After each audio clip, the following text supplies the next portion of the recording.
দেশরাত থেকে তুলিয়া বাংলার ঐতিহ্যবাহী সেই ডিজিটাল বাংলার ডিজিটাল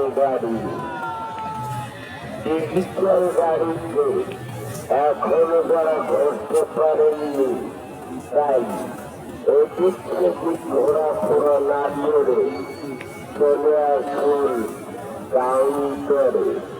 আসুন টিকিট কাটুন এবং আনন্দ উপভোগ করুন ডিজিটাল বাংলার ডিজিটাল